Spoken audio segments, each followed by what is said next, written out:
Police tear shell, লাঠিচার্জ, sound grenade এগুলাকে নিক্ষেপ করছে। পর্যন্ত আর কি শাহবাগ ব্লকেট ছিল।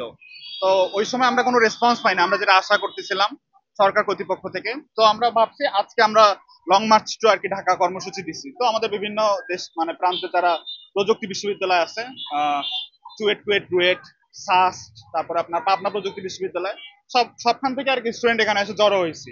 তো মোটামুটি আমরা 11টার দিকে আবার এখানে ব্লকেট দিচ্ছি। তারপর একটা পর্যন্ত একটা আলটিমেটাম দেওয়া ছিল যে কোনো সরকার কর্তৃপক্ষ থেকে আসা আমাদের সাথে কথা বলবে, আমাদেরকে আর কি আশ্বস্ত করবে যে না আমরা আগাবো। কিন্তু ওইরকম কোনো রেসপন্স না পাওয়ায় আমরা আপনার মনে করেন একটার একটু পর 1:30টার দিকে আর কি যমুনার দিকে আর কি রওনা দিছিলাম। তো ওই সময় আর কি ওখানে যাওয়ার পর একটু মানে বিশৃঙ্খলতা হয়েছে। ওই কারণে আর কি মোটামুটি পুলিশরা যারা ছিল আমাদের উপর লাঠিচার্জ, টিয়ার শেল, সাউন্ড গ্রেনেড এগুলোকে নিক্ষেপ করছে। তো আমার সাথে আর কি যেটা হয়েছে, আমি আন্দোলনে মিছিলে মানে মিড পয়েন্টে ছিলাম। তো হঠাৎ করে একটা টিয়ার শেল আর কি উপর থেকে আসছে।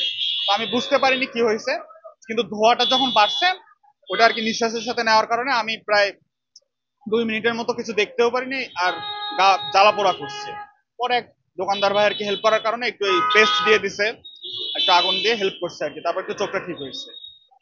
দেখেন আমাদের 3 দফা দাবি কিন্তু অযৌক্তিক না। মানে ব্যাপারটা হচ্ছে আমরা চাচ্ছি 10ম গ্রেডটা সবার জন্যই ওপেন হোক।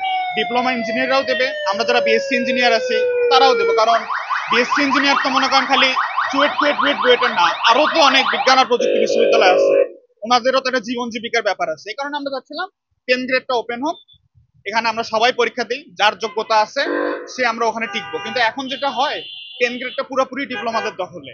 এখন এটা যদি কোটা না হয় এটাকে তাহলে আর কি বলবেন, যদি পুরোপুরিটা ওদের দখলে থাকে। আমার ভাষার মধ্যে তো ওরা কোটাই বলে, ওটা তো সংজ্ঞা করার দরকার নেই।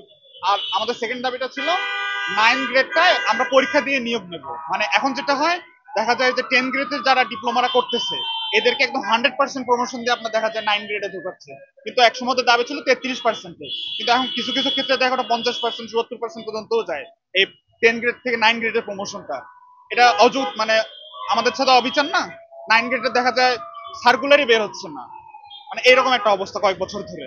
আর 3 নম্বর দাবিটা ছিল হচ্ছে যে আপনার ইঞ্জিনিয়াররা তারা ইউজ করবে যারা আমরা আর কি বিএসসি মানে ডিগ্রি নিচ্ছি মানে বিভিন্ন ভার্সিটি থেকে। এই 3টা দাবি নিয়ে আর কি আমাদের আন্দোলনটা ছিল। কিন্তু আমরা আর কি প্রত্যাশিত রেসপন্স না পাওয়ার কারণে দেখা যাচ্ছে এরকম জনদুর্ভোগ করা লাগতেছে, মানে ওদের কোনো রেসপন্স আসতেছে না।